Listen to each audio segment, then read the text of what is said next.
Y nuestro tema es el púlpito mundial de Pablo. Mientras que mi texto comienza técnicamente en el versículo 11,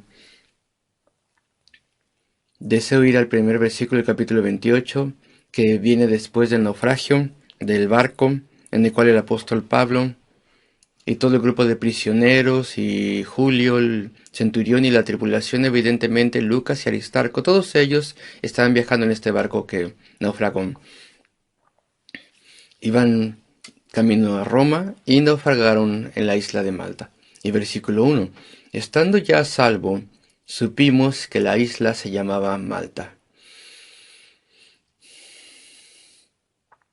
Y propongo que avancemos a través de este capítulo, si tenemos el tiempo, de forma expositiva. Y hay bastantes cosas que debemos notar para el bien de nuestras almas. Y en particular, veremos la compasión del apóstol Pablo. Veremos su determinación también y su fidelidad. Su compasión, su determinación y su fidelidad. Todas estas cosas brillan hermosamente en este capítulo final del libro de los Hechos. Y claro que el libro de los Hechos no tiene la intención de ser una biografía de Pablo, como estoy seguro que ustedes se darán cuenta. Y de hecho termina de forma muy abrupta. Estando Pablo en su propia casa rentada, técnicamente era un prisionero, estaba con un soldado atado a una de sus muñecas. Y ahí es donde termina el libro de los Hechos, con la gran libertad que él tenía durante 2 años. En esa primera prisión en Roma, después de lo cual suponemos que fue absuelto por la corte imperial y tuvo su libertad.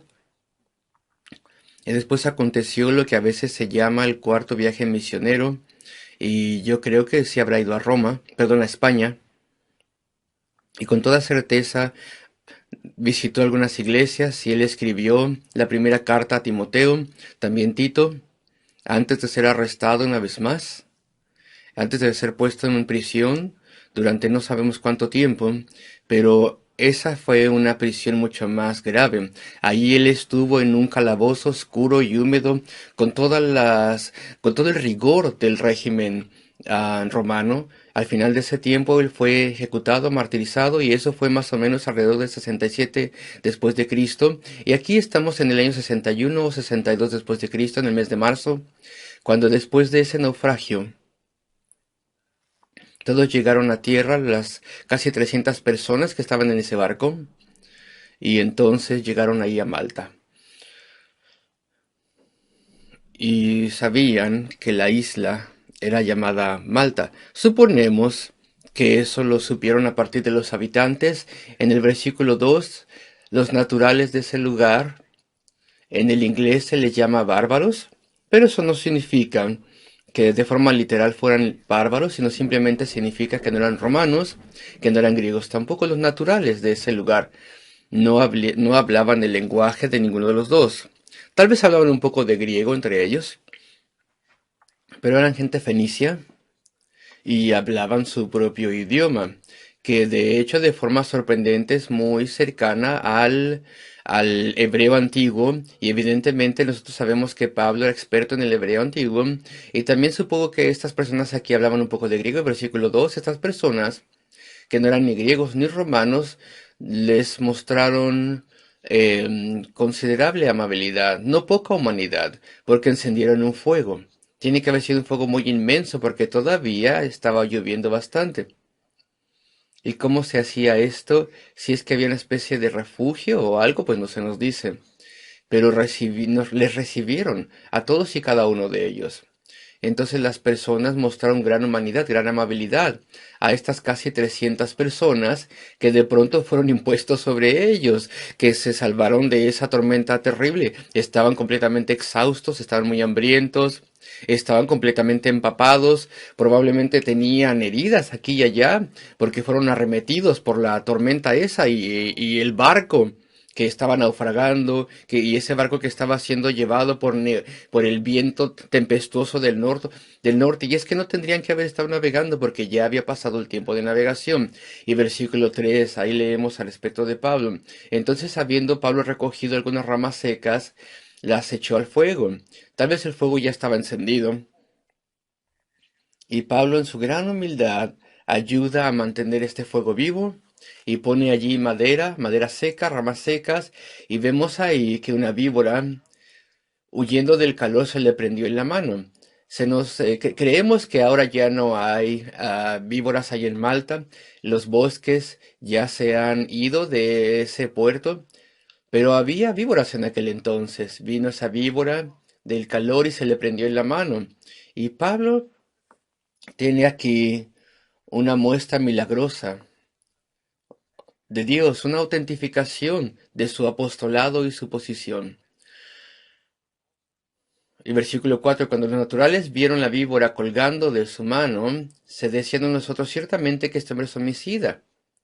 En su forma supersticiosa, decían sin lugar a dudas este hombre es homicida, a quien escapado el del mar, la justicia no deja vivir.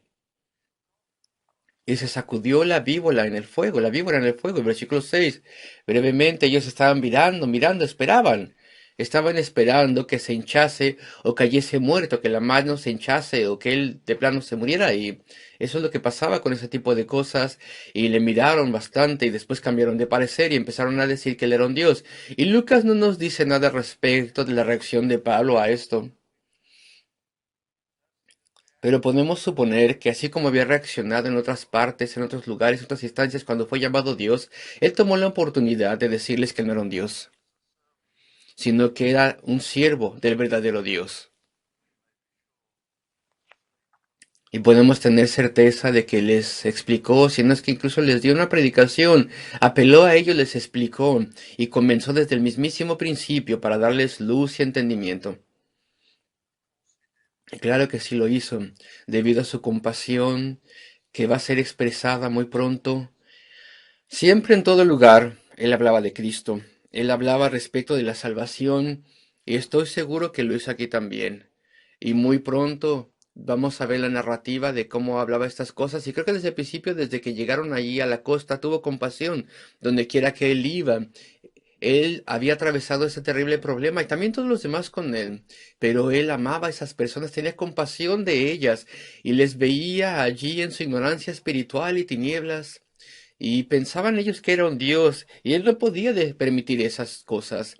Y entonces les habla, estoy seguro. Y esto es un reto para con nosotros. ¿Tú tienes compasión, amigo, amiga, de los perdidos? Y no estoy hablando aquí de una prontitud para decir, hacer algo cuando vemos algo triste o patético, sino que tengas una compasión activa, verdadera. Ves personas en la oficina o en tu familia, personas cerca de ti, jóvenes, mayores igual también, y tengas compasión de ellos. Si ellos no están aferrados a Cristo, si ellos no conocen la vida eterna, ellos no tienen esperanza ni amigo en el cielo, no tienen ayuda de lo alto. Entonces, ¿qué vamos a hacer? Dios nos ha dado compasión por ellos. Él ha puesto dentro de nosotros una nueva compasión cuando fuimos salvos, cuando fuimos convertidos. ¿Y qué hemos hecho con esto? ¿Qué hacemos con esto? Simplemente dejamos que se encoja por ahí en vez de que esto cobre vida. Deberíamos de ser como este apóstol. Él es un maravilloso ejemplo para nosotros. Sed seguidores, sed imitadores de mí. Le insta el Espíritu de Dios a escribir en la palabra, sed imitadores de mí. Y tendríamos que poder mirar personas y tener compasión por ellas y preocuparnos por ellas y orar por tener una oportunidad para poder hablarles y ayudarles. Y debemos orar para que Dios nos dé esa oportunidad y entonces hacerlo. Y le vemos desde el principio. Versículo 7. Y aconteció que el padre de Publio estaba en cama. Ah, no, antes de hecho. Versículo 7. En aquellos lugares había propiedades del hombre principal de la isla, llamado Publio. Ese era el representante residente del gobernador de ese lugar y que se vivía en esa isla. Su nombre era Publio, el representante del gobernador de Sicilia, quien nos recibió y hospedó solícitamente por 3 días. Y me pregunto por qué. ¿Por qué él habría tenido tanta preocupación por ellos? Este representante del gobernador de Sicilia. Pues mi teoría es que Julio, el refinado y cortés centurión que estaba a cargo de los prisioneros, incluso también Pablo, en última instancia, yo creo que él había sido salvo ya. Yo creo que él había encontrado a Dios. Él había sido sorprendido grandemente por Pablo y sus palabras.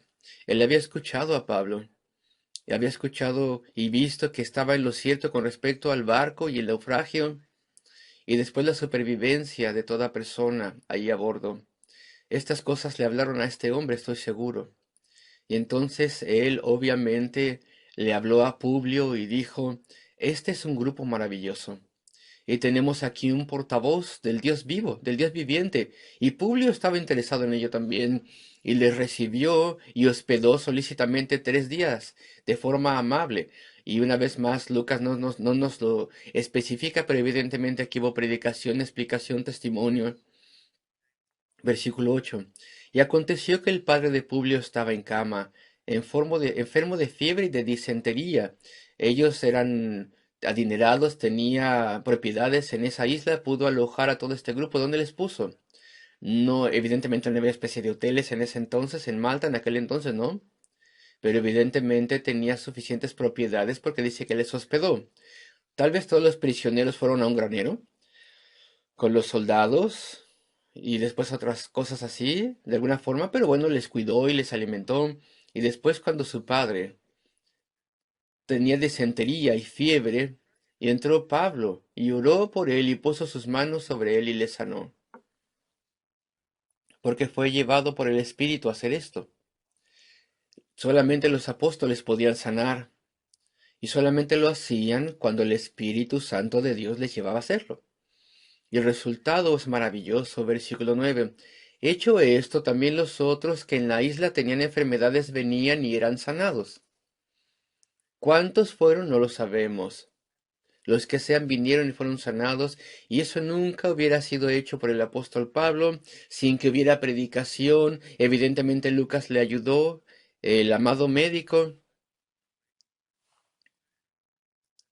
y después Aristarco también de Tesalónica le habría ayudado también porque estaba con ellos.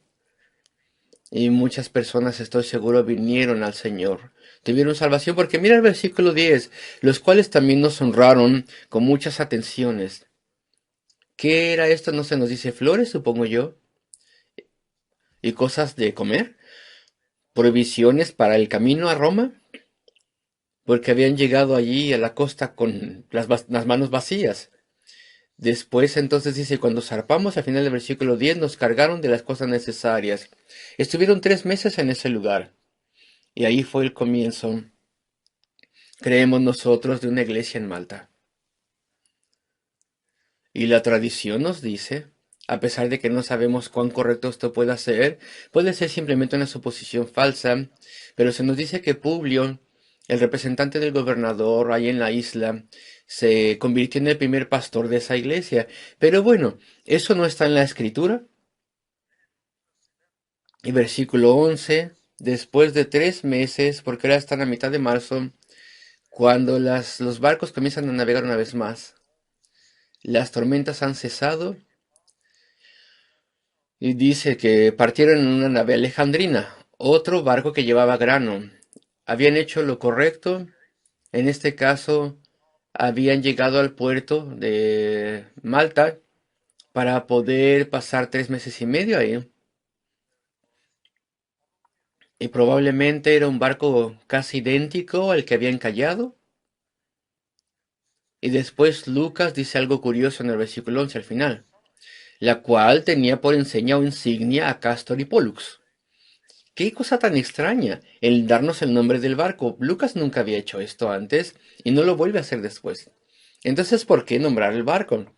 Evidentemente es para atraer nuestra atención y el griego no da esos nombres, por así decirlo, no da estos nombres. El griego dice la insignia de los hermanos gemelos de Zeus, perdón. En otras palabras, es decir, Castor y Pollux. Ellos eran los hijos gemelos de este dios mítico Zeus, y ellos eran los dioses de los marineros, y de la salvedad y del mar. Y Lucas no puede resistir mencionarlo. Ah, hemos encallado, el barco naufragó, este barco que estaba bajo la protección de un dios griego mítico que no nos sirvió de nada. Y fuimos librados por el único y verdadero Dios vivo. Y ahora mira, vamos a subirnos a otro barco bajo la protección de un dios griego pagano. Bueno, este es el sentido del humor de Lucas, el mencionar el nombre. Ahora ya tienen el mejor dios. No tienen ese dios mítico pagano para proteger a los marineros.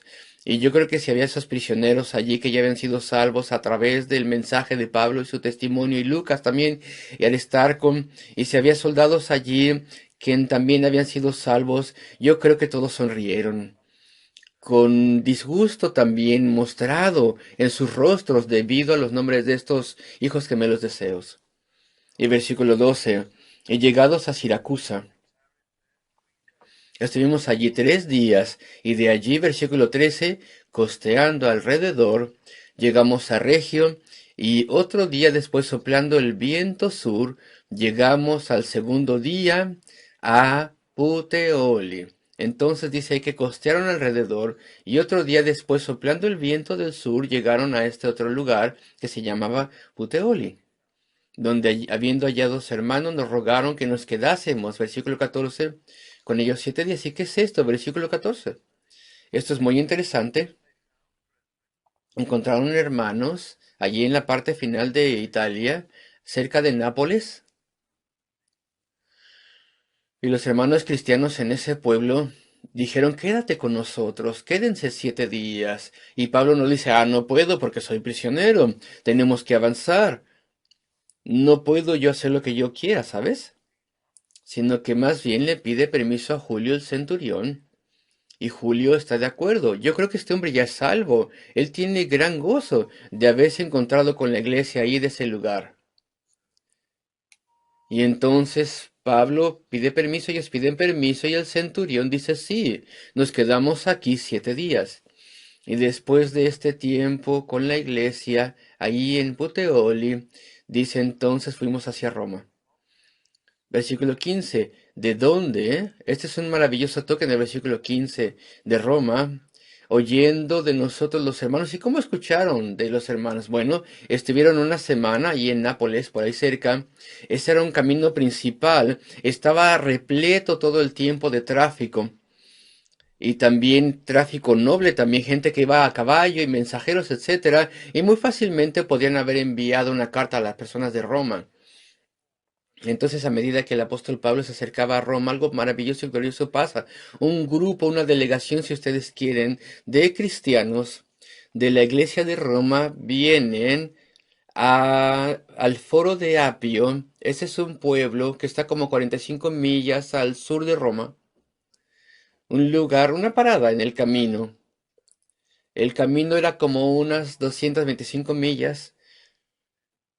Y cuando estaban cerca de Roma, a unas 45 millas de Roma, entonces hubo un gran grupo de la iglesia allí en Roma que vinieron a encontrarles. Y con cuánto deseo querían conocer las personas a Pablo. No sabíamos cuántas personas había en esa iglesia. Supongo yo que había cientos de personas. Y muchos de ellos se levantan temprano y se ponen de camino para encontrar a Pablo. Y es que 3 años antes habían recibido esa obra maestra, esa carta maravillosa. Evidentemente es una carta inspirada, una obra maestra inspirada, esa carta maravillosa doctrinal. La carta más doctrinal de todas las epístolas de Pablo, la carta a los romanos. Ellos pensaron que el apóstol Pablo era un maravilloso siervo de Dios y pensaron que él, el apóstol de los gentiles, por fin estaba viniendo a Roma, aunque fuera como prisionero. Y entonces vinieron a encontrar al grupo de prisioneros. Y después, 10 millas más adelante, en un lugar que se llamaba Las Tres Tabernas, y así es como todo comenzó, es otra parada en el camino para viajeros en ese gran camino romano. Allí vino otro grupo. No se habían levantado tan temprano, no habían llegado tan rápido, pero eso fue algo muy conmovedor para el apóstol Pablo. Y él no había fundado la iglesia de Roma, a pesar de que él era el apóstol a los gentiles, y aún así la iglesia de Roma tal vez había comenzado allí porque había gente de Roma, judíos, que estaban allí en el día de Pentecostés, y habían escuchado la predicación de Pedro, el primer sermón de la iglesia cristiana per se. y fueron salvas esas personas y llevaron el evangelio de vuelta a Roma. Entonces había ahí judíos cristianos primeramente en Roma, y después el emperador Claudio había dado un edicto, había desterrado a todos los judíos de Roma y dejó tal vez solamente unos cuantos gentiles que habían sido convertidos a través del testimonio judío gentil, perdón, judío cristiano. Y la iglesia creció y creció. Y cuando Pablo comenzó a conocer a las personas de Roma, a quienes él les había escrito hacía 3 años atrás, él fue conmovido y se llenó de gozo por verles. ¿Y qué hizo? Al final del versículo 15, y entonces agradeció a Dios. Tanto en el foro de Apio y las 3 tabernas, al verlos, Pablo dio gracias a Dios y cobró aliento. Estoy seguro que agradeció a Dios por la conversión de esos gentiles, principalmente ahora gentiles, en la iglesia de Roma. Él habría alabado a Dios por toda su bondad al preservar a la iglesia, perdón, al preservarle a él y a los esclavos en el naufragio. Él era un hombre de oración. Y cuando le encontraron hubo un tiempo hermoso de oración que el apóstol guió. Él lideró ese tiempo de oración. Y entonces dice que cobró aliento, cobró ánimo. Él se fortaleció, cobró valor. No significa que estaba temblando camino a Roma o que tenía temor de qué es lo que iba a pasar allí en Roma, sino que de forma consciente Pablo se fortaleció, cobró valor, reflexionó al respecto de todo lo que Dios había hecho por él y a través de él en el pasado. Reflexionó al respecto de instancias escogidas del poder de Dios que le había testificado y la ayuda que Dios le había dado. Él se fortaleció en el Señor, se edificó en el Señor para el resto del camino y el viaje y para lo que estaba delante de él. Y tenemos que seguir su ejemplo, tenemos que imitarle en esto.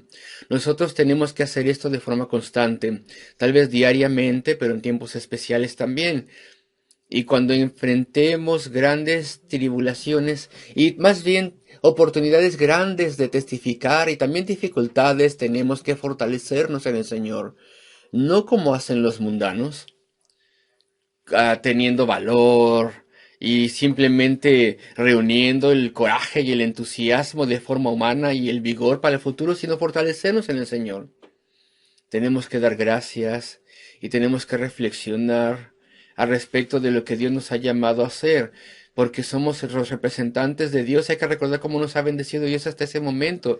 Hay que recordar que no hay situación en la cual no nos pueda fortalecer y en la cual no nos pueda usar. Esto es lo que el apóstol Pablo hace. Es una costumbre que él tenía. Y entonces él lo hace aquí también. Cobró valor, cobró ánimo, cobró aliento.